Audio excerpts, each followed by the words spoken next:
Hey guys, Dave from Wolfhard Hobbying here, and today we're going to take a look at finishing the Hauskurizi Blood Engine model. And to get us started, we're going to paint the handle of his sword here, which is just a big chunk of wood. And for my base color, I'm going to come in with Citadel's Mournfang Brown. It's a nice dark brown. And that's the best thing I wanted because I didn't want anything looking like it's brand new wood, kind of like with the rest of them. I wanted everything to look old, dark, just to fit in with the monstrous look of this model. So I thinned down the paints a little bit here with some medium, and I'm just going to paint the entire handle. I'm not worrying about the straps that are on the handle as well. Just I'll be going over those a little bit later. So it takes about 2 coats to get the first base coat down. But you want to be very careful painting near the hands, as with the skin tone being so bright and pale, you would notice a little mistake of brown getting onto the hand. So just be careful when you're painting the handle here, and take your time.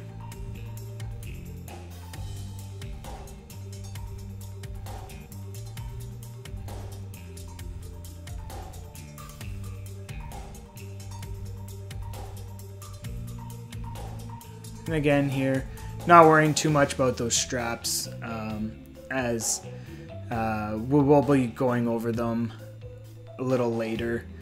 And it also will sell the effect a lot more that the straps are on top of the wood if you're not leaving this line of the strap. So just coming in here and finishing up the handle, being very careful around the wrist here, as the handle does get very close to that wrist. And the hand as well. So just take your time, make sure you get the whole handle, and you'll be fine.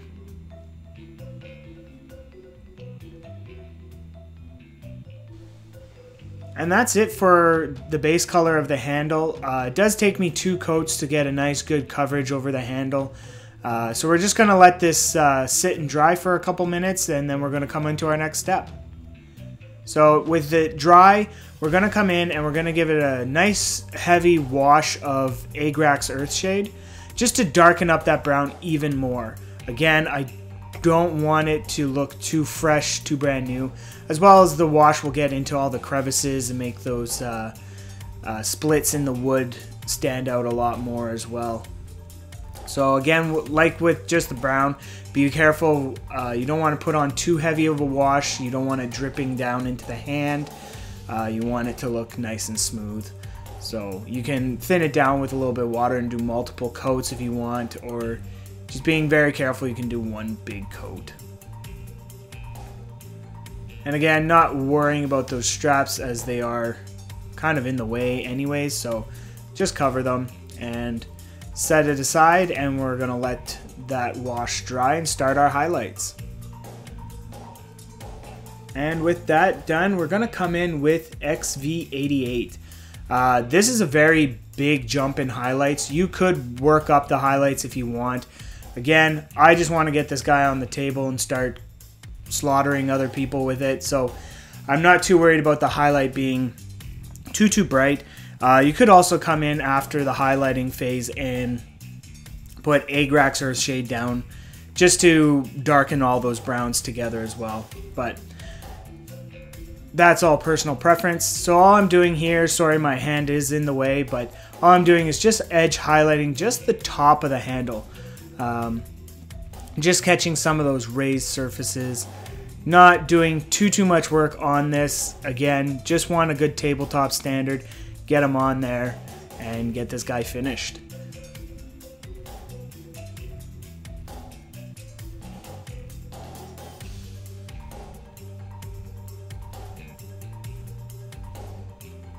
And again, just kind of edge highlighting a little bit here.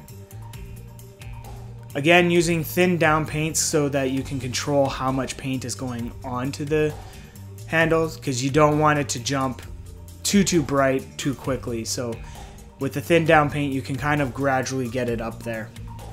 And for our second highlight, after that guy's all done, I'm going to come in with a 2-to-1 mixture of Talaran Sand and XV88. This is just going to be a minimal highlight for the wood, as again, don't want to work too much, but it gives a nice selling effect. You could, looking at it now, come back in with Agrax Earthshade, and tone down those highlights as well. But just picking out the very top, sorry it's out of frame here, but just the very top, essentially, kind of doing a zenithal style highlight with that in a way. But that's it for the wood. And with that all done, we're going to come in and we're going to start doing his bandages.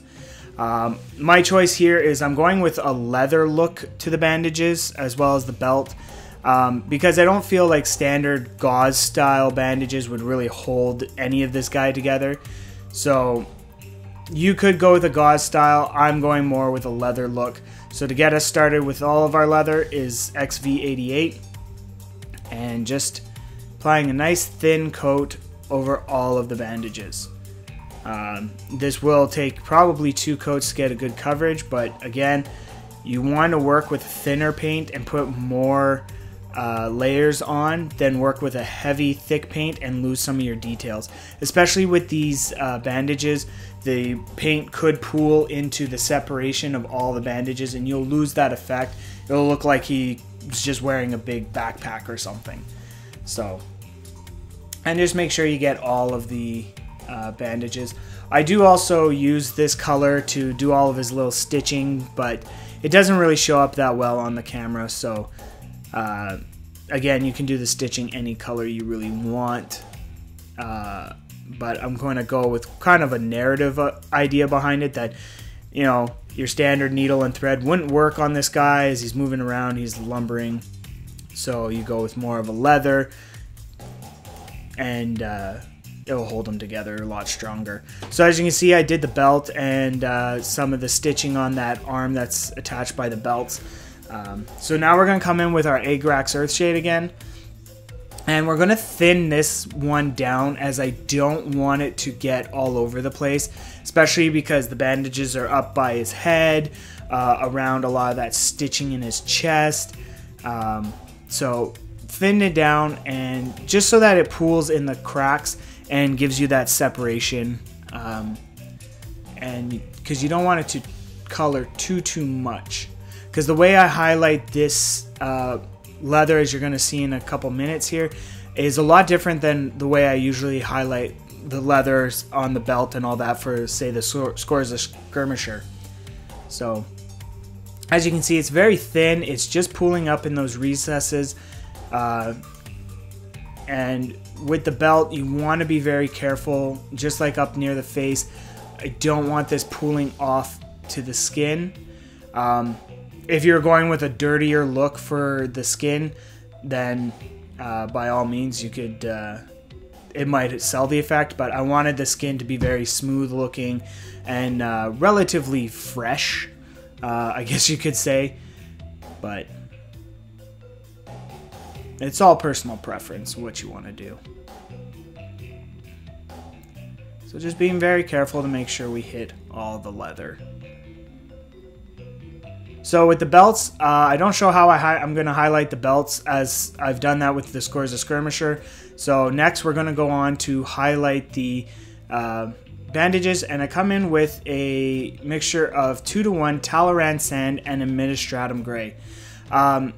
You could edge highlight this, but I want to get this guy quickly done, so as you can see, I'm just dry brushing, and that's all the highlighting I'm going to do for his bandages. And I'm not too worried about getting any of the paint onto his skin, as this highlights close to the color of his skin, so if I get a little bit on his skin, it's not going to show or make a huge difference. So just being careful and making sure I've got minimal paint on there and just dry brushing, as I don't want to spend too much time on these minor details. Just want it to stand out that, hey, look at all these bandages. So just getting his face here, And you really don't have to do the back. It's all your style of painting. So, but that's it. That's all the highlighting I'm doing for the bandages. I'm just going to leave it like that. And we're going to move on to our next step. Okay, so our next step now is we're going to paint all the tubing coming from his face and his arms, everything that's attached to the backpack. We're going to do this in our blood red mixture. The mixture, if you haven't watched the Score as a Skirmisher video, is 2 Caliban green to 1 Mephiston red. It gives you this deep maroon blood color. So that's the color I use for all the blood. So you want to just get all the tubing. It comes from this backpack here, up and around into his chest, around to his face, and then we're also going to do the big tube that is on his arm in this color as well. And this is going to be fairly quick to do, as we're just going to do the tubing and minimal highlights on this part as well, because it's not a big piece of the model.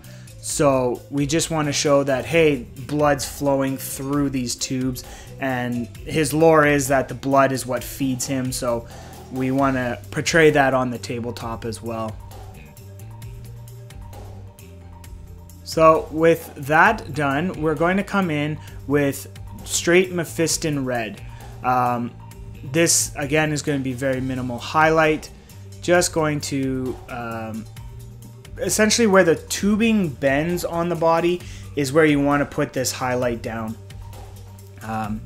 There's not a lot of places, so where, like on his shoulder, up around where it's coming into his face, and where it's coming around on his back as well, is where you want to put this, just where the stress is in the tube of it bending. And it gives it a nice blood look, and which it should. He is a very scary monster, so you want a nice good looking gore on him. So just getting that chest part up here where these two tubes kind of intersect, and the one goes over top the other, and just to give a highlight underneath there as well. But as you can see, I'm doing minimal highlighting here. You could spend time working it up, making it look like there's tubing, but I chose not to. So our next highlight is Wild Rider Red, and this is going to be, we're only going to do a couple little spots, just on his face here and the shoulder, just to give a little bit of highlight to those areas. But you don't want to put this too far because it is a very bright orangey style of red, so you don't want to stress that red too much, because then it just starts looking a little awkward. So you could build up the Mephiston red and leave the Mephiston red as your highlight, but just came in just to give it a little bit more pop for the table. So that's it for the blood on him. Next we're going to come in here and we're going to do his teeth. And we're going to do a bone color, and our base color is going to be Zandri Dust. And just thinning it down again, and we're just going to hit just the teeth. So, just like that. Being very careful of where his lips are. As at this stage, he's almost done. I really don't want to go back and do touch-ups. So, being very careful. And I'm not worrying about giving him gums or anything like that, because he is undead anyway, so didn't want too much pink in his mouth. But with that done, we're going to come in with Agrax Earthshade, and we're just going to do a light wash of the teeth. You don't want to do a heavy wash. So as you can see here, I've got water on my brush and just thinning it down and just simply applying it across the mouth. Don't care if it pulls off into the gums or the lips, as that will give shading to it as well. But just light wash, and again, you want to be able to control it, so the thinner your wash is, the more you can control how much is pooling where. But that's it for that part of the teeth. And while we're waiting for his teeth to dry, we're going to start with his eye. And we're going to come in with Uriel Yellow. And we're going to paint the entire eye socket, kind of giving it that old style horror movie aspect, that his eye is glowing, that there's magic behind him, just to give him a little fearful look. So just carefully with thin down yellow, painting just in the eye socket there. And then we're going to come now in with Ushabti Bone, just to highlight just the tops of his teeth. You could work it up into a white, but with him being an undead monstrosity, want to keep that feel. So I'm just edge highlighting just the tops of his teeth here. You could pick out each individual tooth if you wanted to, but just want to speed paint this part here, as with the finishing touches I try not to spend too much time on them. But as you can see, that Ushabti Bone gives that nice undead stained teeth look and makes his mouth pop out really well. Now with the teeth done, we're going to finish his face by coming in with Wild Rider Red, and we're painting just the eyeball now. So with your detail brush, and I didn't thin this paint down as I'm only dabbing a little bit on this raised edge of the eyeball. It's a subtle effect, but it looks really cool. Not sure if the camera really does the look justice. So just to kind of give you an idea, that's what his eyeball looks like. It's a nice orange once the yellow kind of mixes in there. Gives it a nice scary look. But now we're really close to the end now, guys. Our last effect that we're going to do is we're going to come in with our blood red mixture again. And we're going to give him a blood splatter look. There's multiple ways that you can do blood splatter. You could use a toothbrush and just flick it on. But I'm going to use our sponge method here just to give me a little bit more control of where the blood is. So doing our stippling effect, I want the blood around his mouth. We're going to do the sword, his hands, his feet. We're just going to kind of play around, see where we want to go with this gory mess here. So again, just light stippling, and always check after you do a stipple to make sure it's where you want to go.